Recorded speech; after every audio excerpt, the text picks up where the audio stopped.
인생은 출생과 죽음을 제외한 모든 순간이 선택입니다.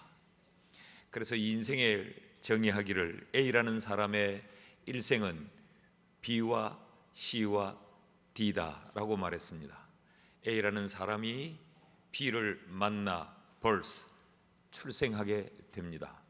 그리고 그는 C를 만나서 계속해서 그 인생에는 무언가를 초이스하며 선택하며 살다가 그 인생의 선택의 끝자락에서 그는 D를 만나 death, 죽음을 맞게 됩니다. 그러고 보면 한 인생의 출생에서 죽음까지 그 사이에 있는 모든 것은 다 선택의 연속입니다. 예수님께서는 때가 이른 줄 아시고 세상을 떠나 아버지께로 돌아가야 될 그 때를 아시고 주님은 그 순간에도 자신을 위한 선택을 하지 않고 하나님이 그에게 맡기신 하나님을 영화롭게 할 선택을 하셨던 거지요. 그 예수님의 선택이 바로 사랑이었습니다. 오늘 1절 말씀을 보면 6월절 전에 예수께서 자기가 세상을 떠나 아버지께로 돌아가실 때가 이른 줄 아시고 세상에 있는 자기 사람들을 사랑하시되 끝까지 사랑하시니라. 죽음의 순간이 찾아오는 그 순간에도 주님은 지금까지 행하셨던 것처럼 그 사랑을 끝까지 지속시켜 오셨습니다. 예수님의 마지막 죽음인 그 십자가마저도 사랑이 되었습니다. 이만큼 우리의 선택은 그 사람을 평가하게 되고 그 사람을 포장하게 되는 것입니다. 예수님이 사랑을 선택하니까 예수님의 처참한 십자가의 죽음마저도 그것이 사랑으로 우리에게 소개되고 있는 것이죠. 반면에 2절 말씀을 우리가 오늘 잠깐 봤는데 2절을 보면 마귀가 벌써 시몬의 아들 가룟 유다의 마음에 예수를 팔려는 생각을 넣었더라. 가룟 유다는 배신을 선택하고 육의 욕심과 자기의 소욕을 선택했습니다. 그래서 그는 배신자로 우리 가운데 소개되고 있습니다. 죽음 앞에서 예수님이 사랑을 선택하셨는데 그 선택한 사랑의 행위를 오늘 본문의 세족식으로 우리에게 소개하고 있습니다. 예수님이 사랑을 선택했다, 끝까지 사랑하시기로 하셨다, 그러면서 그 사랑의 행위가 제자들의 발을 씻은 이 세족식으로 우리에게 소개하고 있는 겁니다. 3절에서 4절 말씀을 보면 저녁 먹는 중에 예수는 아버지께서 모든 것을 자기 손에 맡기신 것과 또 자기가 하나님께로부터 오셨다가 하나님께로 돌아가실 것을 아시고 저녁 잡수시던 자리에서 일어나 겉옷을 벗고 수건을 가져다가 허리에 두르시고 제자들의 발을 씻었다. 제자들의 발을 씻는 이 행위로 내가 선택한 사랑이 무엇인가를 주님이 지금 가르치고 설명하고 있는 겁니다. 그런데 그 사랑을 우리에게 직접 가르치시면서 갑자기 예수님은 선생에 관한 이야기를 끄집어 냅니다.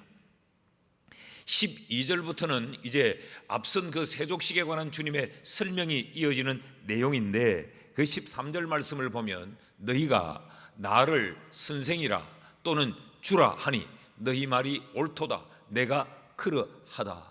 발 씻은 이 이야기를 하시다가 내가 선생이야, 너희들이 나를 선생으로 부르지, 맞아, 나는 선생이 확실해 라고 하시면서 14절 말씀에 이런 말씀을 합니다. 내가 주와 또는 선생이 되어 너희 발을 씻었으니 너희도 서로 발을 씻어주는 것이 옳으니라. 내가 선생이 되어서 너희들의 발을 씻은 것처럼 너희도 서로 발을 씻어주는 것이 옳다. 다시 말하면 이 제자들의 발을 씻는 이 사랑의 행위를 선생이 해야 할 옳은 행위라고 주님이 지금 설명을 하고 계시는 거죠. 그러면서 15절에서는 또 이렇게 말씀을 하십니다. 내가 너희에게 행한 것 같이 너희도 이렇게 행하게 하려 하여 내가 지금 본을 보이고 있다라고 말씀을 하십니다.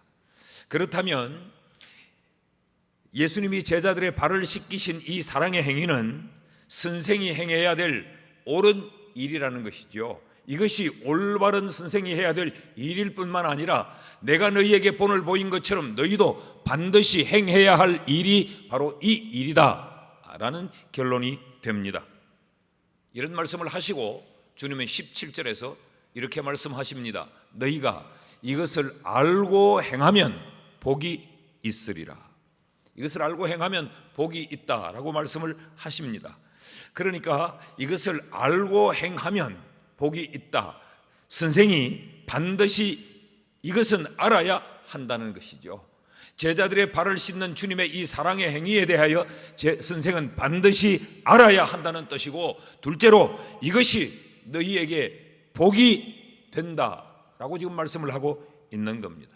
그렇다고 하면 오늘 교사로서 헌신하는 우리는 이 말씀에 반드시 귀를 기울여야 되고, 이 말씀이 우리를 향하여 무엇을 일깨우고 무엇을 가르치며 무엇을 도전하는가에 대해 반드시 우리도 깨우침과 결단이 있어야 할 줄 믿습니다. 우리 모두는 선생입니다. 우리는 부모라면 부모로서의 선생이요, 우리는 교회에 앞선 사람이라면 앞선 사람으로서의 선생이요, 우리는 누구보다 내가 한 살이라도 더 연장자라고 하면 먼저 태어난 자이기에 우리도 선생인 것이죠. 그러면 오늘 이 말씀은 우리 모두가 귀담아 들어야 될 중요한 말씀이라는 겁니다. 자, 그렇다고 하면 우리가 반드시 알고 행해야 될, 우리가 반드시 알아야 될 그 알은 무엇인가? 또한 우리가 마땅히 행해야 될 그 옳은 일이라고 하면 우리가 마땅히 해야 할 옳음은 또 무엇인가? 예수님이 본을 우리에게 보여주시면서 너희도 내게 본받아 반드시 행해야 된다고 말씀하신 본을 따라 행해야 될 그 행함은 도대체 무엇인가? 오늘 이런 질문을 가지고 오늘 이 말씀을 함께 나눕시다. 도대체 우리가 알고 행해야 될 그 내용이 뭐냐? 그 첫째는 섬김입니다. 섬김. 이 세족식에 제자들의 발을 씻는 이 장면을 우리가 좀 주목해 봅시다. 4절과 5절을 다시 보면 같이 읽을까요? 시작. 저녁 잡수시던 자리에서 일어나 겉옷을 벗고 수건을 가져다가 허리에 두르시고 이에 대야에 물을 떠서 제자들의 발을 씻으시고 그 두르신 수건으로 닦기를 시작하여. 이 일이 어디에서 일어났느냐? 식사의 현장에서 일어났습니다. 식사를 하다 말고 주님은 자리에서 일어나셨고 겉옷을 벗으셨고 허리에 수건을 두르셨고 대야에 물을 떠오셨고 몸을 구부리셨고 그리고 그 제자들의 발을 친히 씻어 주셨고 허리에 두른 수건을 풀어 제자들의 발을 닦아 주셨다라는 것입니다. 여러분, 이 장면은 종들이 상전에게 하는 행위입니다. 지금 주님이 제자들과 더불어서 식사를 대접받고 있는 자리입니다. 어쩌면 제자들과 또다시 이런 식사의 자리가 없을지도 모르는 그 순간에 제자들은 정성껏 주님과 함께 식사를 나누고 있고 주님은 그들로부터 극진한 사랑의 대접을 받고 있는 그 자리에서 주님은 일어나셔서 허리에 수건을 두르고 종이 주인을 섬기는 그 모습을 주님은 취하고 있는 것이죠. 그러시면서 하시는 말씀이 14절입니다. 내가 주와 또는 선생이 되어 이처럼 너희의 발을 씻기는 것, 이것이 너희도 서로 발을 씻어주라고 본을 보이는 건데 이것은 선생이 해야 될 마땅한 일이라고 지금 주님은 정의를 하고 있는 것이죠. 여러분, 그렇다고 하면 선생은 어떤 자입니까? 선생은 제자들의 발을 씻어주는 자입니다. 사랑하는 교사 여러분, 이런 의미에서 선생은 종입니다. 허리에 수건을 두르러야 하는 자요, 대야에 물을 떠와야 하는 자요, 제자들을 앞에 무릎을 꿇고 몸을 구부려야 하는 자요, 허리에 수건을 두르고 그들의 발을 우리의 손으로 씻으며 우리의 허리에 수건을 풀어 그들의 발을 닦아 주어야 하는 자가 바로 선생이라는 것이죠. 오늘 우리 사회의 선생은 늘 대접받는 자로, 늘 존경받는 자로, 먼저 난 자로, 앞선 자로서 늘 귀히 여김을 받은 자로 교사의 상이 정립되어 있습니다. 맞습니다. 학생의 입장에서는 반드시 선생을 존경해야 됩니다. 선생을 우러러봐야 됩니다. 그러나 선생의 입장에서는 종으로 제자들의 발을 씻어주는 자라고 하는 이 인식이 우리에게 있어야 하는 것이죠. 따라하십시다. 우리는 종이다. 종은 섬기는 자입니다. 종은 대접받는 자가 아닙니다. 16절 말씀을 보실까요?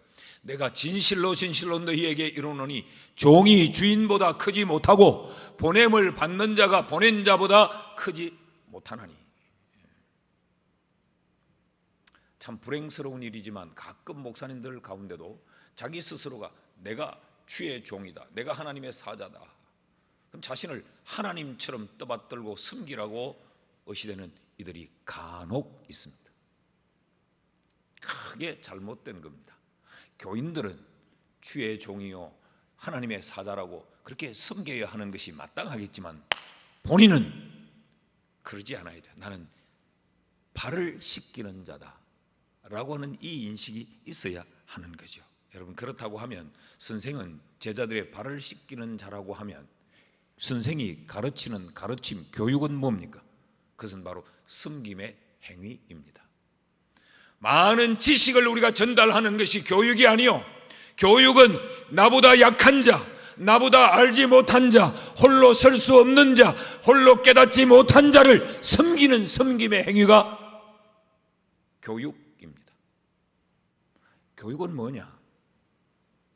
교육은 가르침 이전에 교육은 연약한 자, 세워지지 못한 자, 넘어진 자를 섬기는 섬김의 행위가 바로 교육입니다. 그렇다면 누구를 섬기는 겁니까? 제자를 섬기는 거죠. 그렇다면 교육의 눈높이, 교육의 초점은 어디에 맞춰져야 합니까? 선생인 내게 아니라 학생에게 맞춰져야 합니다. 그들의 필요에 맞춰져야 되고 그들의 눈높이에 맞춰져야 되고, 어떻게 하면 내게 주어진 이 영혼들을 어떻게 섬길까? 이들의 발을 어떻게 씻길까? 나는 어디에 무엇을 둘러야 하며 나는 언제 무릎을 꿇어야 되고 나는 어디서 이들의 발을 씻길 물을 떠와야 하는가? 이것이 우리 고민이어야 합니다. 나는 섬기는 자요, 나는 섬김의 행위를 해야 할 자라고 하는, 어떻게 하면 더 잘 섬길 수 있을까에 대한 고민이 우리에게 끊임없이 있어야 합니다. 나는 오늘 여러분들의 허리에 수건이 둘러지기를 원합니다. 여러분들에게 맡겨진 그 학생들 앞에서 기꺼이 무릎을 꿇어 그들의 발을 닦이는 이런 섬김이 여러분들의 교육이 될 수 있기를 축복합니다. 지금 예수님은 이것을 사랑을 설명하면서 하는 거거든요. 사랑이 뭐냐? 사랑은 받는 게 아닙니다.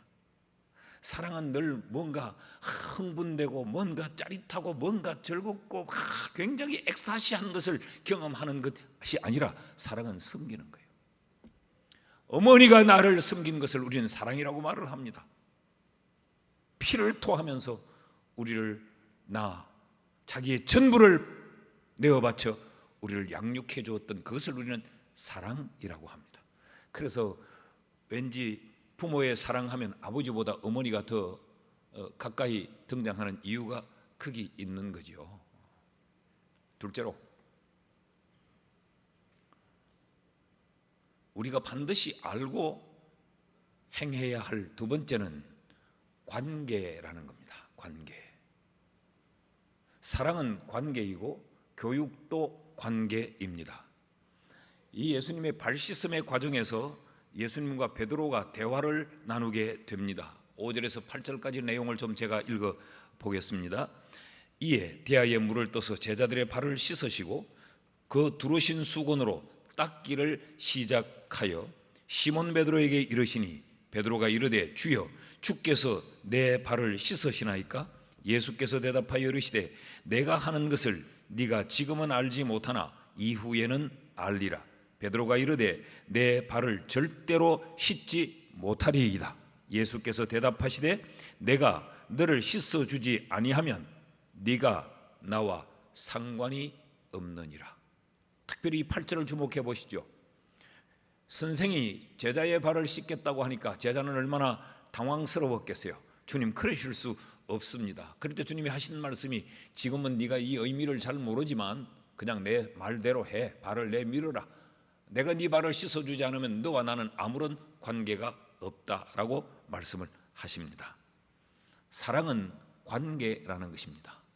이것이 지금 주님이 내가 선생인데 내가 너희에게 행하지 않냐, 이것이 옳은 일이고 이것이 마땅한 일이라고 말씀을 하는 것을 보면 교육 또한 관계입니다. 우리는 교육하면 늘 가르친다. 그래서 사람들은 이 가르침이 대단히 높은 지위라고 생각해서 늘 가르치려고만 합니다. 배우려고는 하지 않고 늘 남에게 가르치려고, 입을 열어 대화를 시작하면 남에게 가르치려고 하는.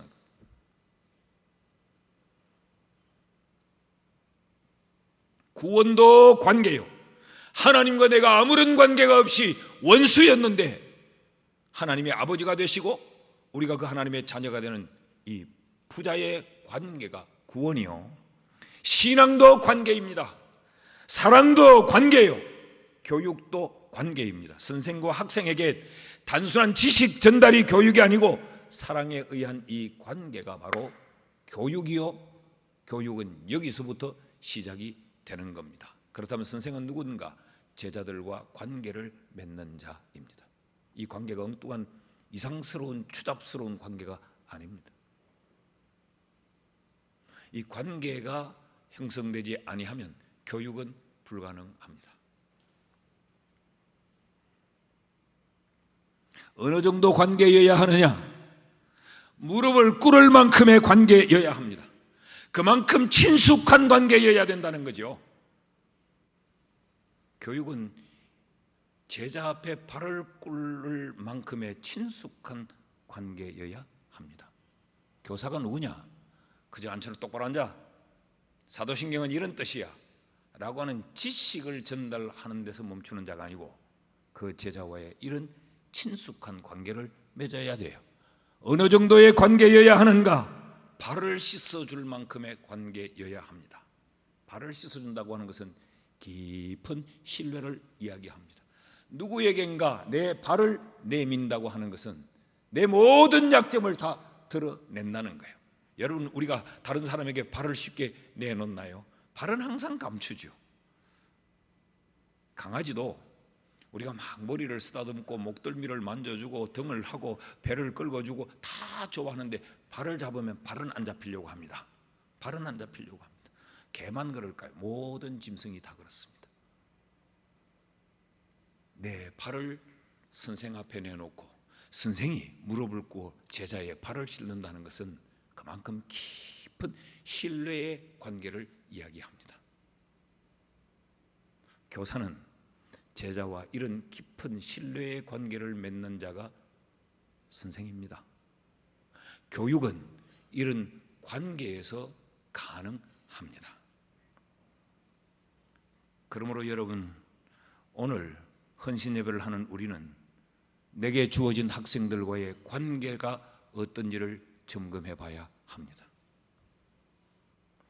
여러분, 허리에 수건을 두르고 제자 앞에 무릎을 꿇으려 그들의 발을 씻어 줄 만큼 그런 관계가 형성되어 있습니까? 제자들이 여러분을 신뢰하고 자기의 발을 내밀을 수 있을 만큼의 그런 관계가 되어 있습니까? 일주일 내내 전화 한 통 하지 않고 관계가 맺어질까요? 그리고 주일날 만나서 공과책 몇 페이지를 뒤져 내가 너보다 많이 알아 라고 지식 몇 줄을 전달하는 것으로 신앙의 교육이 가능할까요? 따라 하십시다. 교사는 학생과 관계를 맺는 자요, 교육은 학생과 깊은 관계에서 이루어진다. 믿으시면 아멘. 지금 주님은 제자들의 발을 씻는 이 행위로 이것을 설명하고 있는 겁니다. 아니, 선생님이 어떻게 선생이 내 발을 씻는? 이거는 불가능합니다. 그때 주님이 선생이고 제자고 계급이 아니지 않나? 정말 내가 네의 참된 선생이요 네가 나의 참된 제자라면 우리에겐 이런 관계가 필요해라는 겁니다. 그렇지 않으면 너와 나는 아무런 관계가 없어라고 말씀을 하고 있는 것이죠. 셋째로,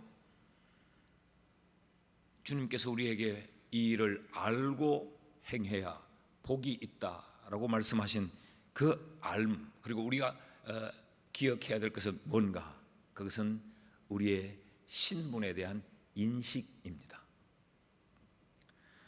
무엇을 우리가 인식해야 되느냐? 16절 말씀을 보시면 내가 진실로 진실로 너희에게 이르노니, 제가 지난주에 설교할 때 그랬죠. 예수님께서 무언가 우리의 주의를 환기시키고 그 제자들이나 회중들에게 깊이 인식시키기를 위하여 말씀하실 때 그 특징이 내가 진실로 진실로 너희에게 이르노니, 그렇게 말한다 그랬죠. 그리고 회중들을 향하여서 정말 절박하게 외칠 때는 그 크게 외쳐 이르되, 이것이 특징이라 그랬죠. 오늘 여기 내가 진실로 진실로 너희에게 이르노니, 이 진실로라는 말이 아멘이라는 말이에요. 아멘, 아멘, 레고, 수이, 아멘, 진실로 진실로 말한다 너희에게. 그러면서 하시는 말씀이 뭡니까? 종이 주인보다 크지 못하고 보냄을 받은 자가 보낸 자보다 크지 못하니라. 여기 종을 이야기하고 또 보냄 받은 자를 이야기하고 있습니다. 교사가 누구냐? 교사는 종이라는 이야기죠. 종은 누굽니까? 주인이 있는 자라는 이야기입니다. 주인이 있는 자. 우리가 이 인식이 절대적으로 필요합니다. 우리에겐 주인이 있어요. 우리를 선생으로 불러준 주인이 있어요. 그러므로 이 선생이라고 하는 이 사명은 우리의 기분에 따라 좌지우지될 수 없는 겁니다. 주인이 있기 때문에. 여러분, 목사는 저 역시도 그러고 여러분도 그러죠. 주의 종이라 그러죠. 그 말은 무슨 말입니까? 주님이 주인이라는 거예요. 또 주님이 뭐라고 말씀합니까? 보냄을 받은 자가 보낸 자보다 크지 못하니, 우리는 보냄을 받은 자라는 거죠. 그렇다면 우리를 보낸 자가 있다는 이야기입니다. 결국 선생은 뭡니까?